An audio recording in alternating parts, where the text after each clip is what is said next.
আসসালামু আলাইকুম। আজকের ভিডিওতে আমরা শিখব পাইথনে নাম্বারস ডেটা টাইপ নিয়ে। পাইথনের নাম্বার টাইপ খুবই গুরুত্বপূর্ণ, কারণ প্রোগ্রামিংয়ে প্রায় প্রতিটি কাজেই নাম্বার ব্যবহার করতে হয়। তাহলে চলো শুরু করা যাক।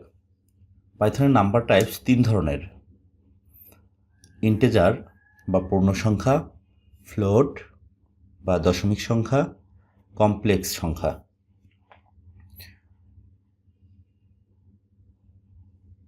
এখানে একটা এক্সাম্পল আছে, দেখো।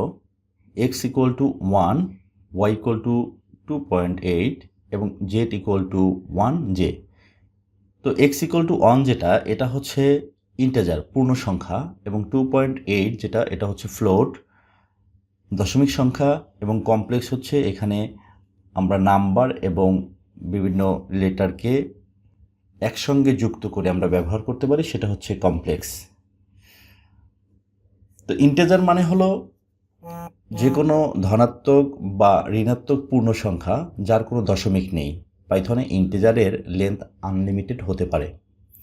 যেমন এখানে আমার একটা এক্সাম্পল দেওয়া আছে, x equal to 1, y equal to অনেকগুলো সংখ্যা, এভাবে হতে পারে, কোনো সমস্যা নাই, কিন্তু এটা দশমিক হবে না। z ইকুয়াল টু -325552 এভাবে হতে পারে, কিন্তু দশমিক হবে না। তো চলো আমরা এক্সাম্পলের মাধ্যমে দেখি।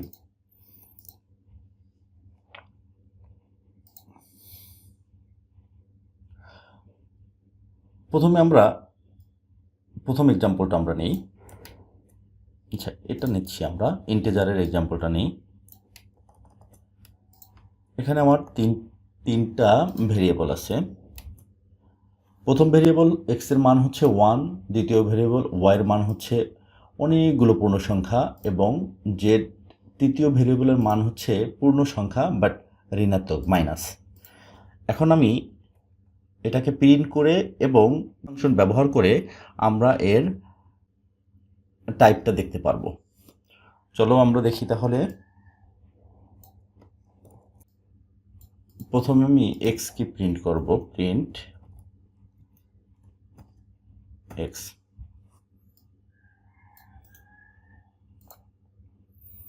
তাহলে আমি 1 দেখতে পাচ্ছি, আমার x এর মান হচ্ছে 1। আর যদি আমি এটার টাইপটা দেখি, তাহলে আমি এই টাইপ ফাংশনটা ব্যবহার করে আমি দেখতে পাবো যে এটা হচ্ছে আমার ইনিট।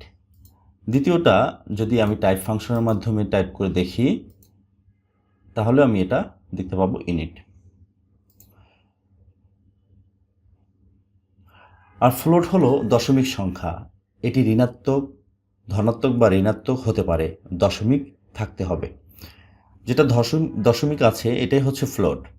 তো এখানে আমি ফ্লোটের একটা এক্সাম্পল দিচ্ছি।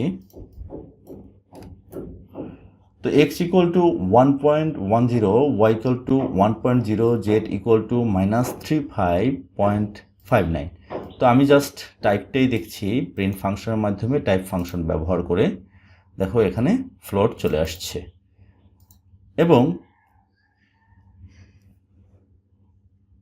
4 নম্বর এক্সাম্পল হচ্ছে কমপ্লেক্স নাম্বারস। পাইথনে কমপ্লেক্স নাম্বারও ব্যবহার করা যায়। এখানে ইমাজিনারি পার্ট হচ্ছে জে দিয়ে প্রকাশ করা হয়, যেমন 1j, 3 + 5j -7j। তো আমি যদি দেখি যে এটা কমপ্লেক্স আসে কি না, টেস্ট করে দেখি আমরা।